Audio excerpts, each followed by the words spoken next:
BNP কিন্তু নির্বাচনের গুরুত্বপূর্ণ ধাপ অতিক্রম করছে। তারা এখন পুরো নজর প্রার্থিতা মনোনয়ন, এবং এটা মোটামুটি যা বুঝি আমি একেবারেই চমক থাকবে। সেই গদবাঁধা পুরনো নেতা যারা নানান কায়দা ফকির ফিন্দি করে যারা টিকে ছিলেন, নানা রকম সব খবর তারেক রহমানের কাছে আছে।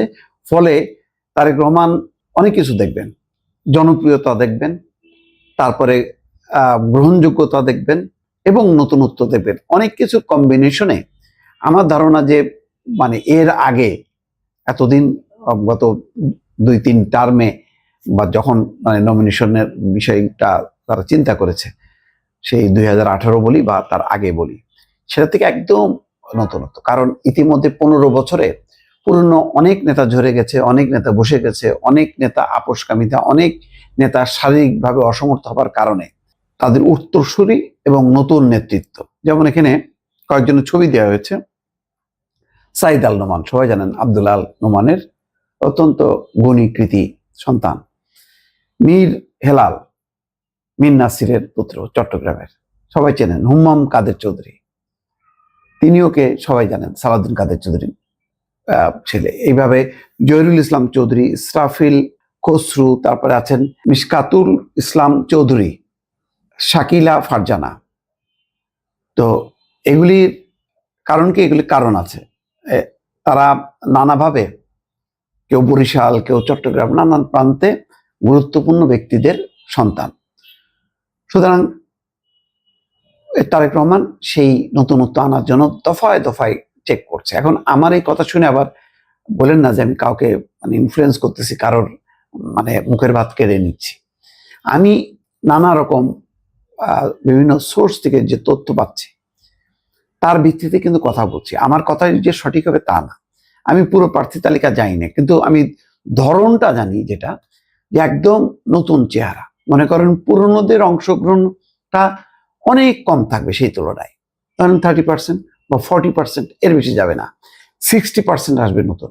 আবার আরেকটা, তারেক রহমান একটা ওই যে জাতীয় সরকার করবেন বলে বিরোধী অনেকগুলো দল থেকে এখন মনে হচ্ছে যে অনেকে তো বিএনপির বিরুদ্ধে অবস্থান নিচ্ছে। না, সে নিক বা না নিক, তিনি কিন্তু অনেক দল থেকে মোটামুটি সিলেক্ট করে রেখেছেন কোন দল থেকে কাকে দেবেন, এনসিপি থেকে কাকে দেবেন, গণ অধিকার থেকে শুরু করে নাগরিক ঐক্য, ওই যে জোনায়েদ সাকির দল, এবি পার্টির দল, বিভিন্ন দলের উল্লেখযোগ্য যারা নেতা, যারা একটা অন্তত একটা অবস্থান আছে জেতার মতন, সেই অবস্থান সাথে বিএনপির অবস্থান যুক্ত হবার পর তার জয়টা নিশ্চিত হবে বলে মনে করেন। এছাড়া এইবার নির্বাচনটা যথেষ্ট প্রতিদ্বন্দ্বিতাপূর্ণ হবে। জামাত একটা ইসলামী ধারার জোট করবে, সেই জোটের মধ্যে এমন একটা ফেনোমেনা বা ওয়েব তোলার চেষ্টা হবে যে ইসলাম মুসলমান মানেই হচ্ছে জামাত ইসলাম, এরকম একটা।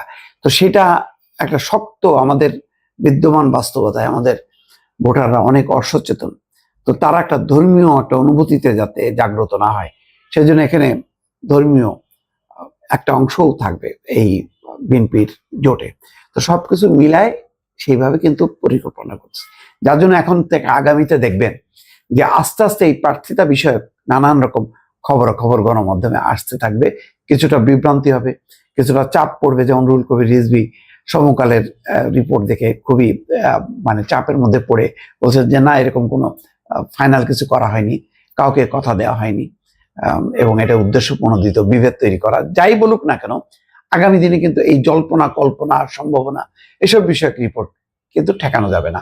গণমাধ্যমগুলো তার সোর্স দিয়ে তারা করবে। আমি আমার যা বুঝতেছি, যা জানতেছি সেগুলি বলবো। এটা ওপেন ফোরাম, এখানে কোনো কিছু নাই। যেটা ফাইনালি করবেন তারেক রহমান, সেটা তো উনি করবেনই, কিন্তু আলোচনা জল্পনা কল্পনা থাকবে না? থাকবে, এটি তো স্বাভাবিক।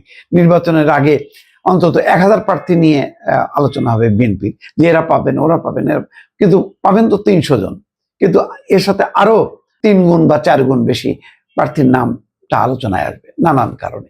এটা আসতেই থাকবে। তো মোট কথা একটা নির্বাচনী কিন্তু মানে হাওয়া তৈরি হচ্ছে, এটা কিন্তু অস্বীকার করা যাবে না। দর্শক, ভালো থাকবেন। আল্লাহ হাফেজ।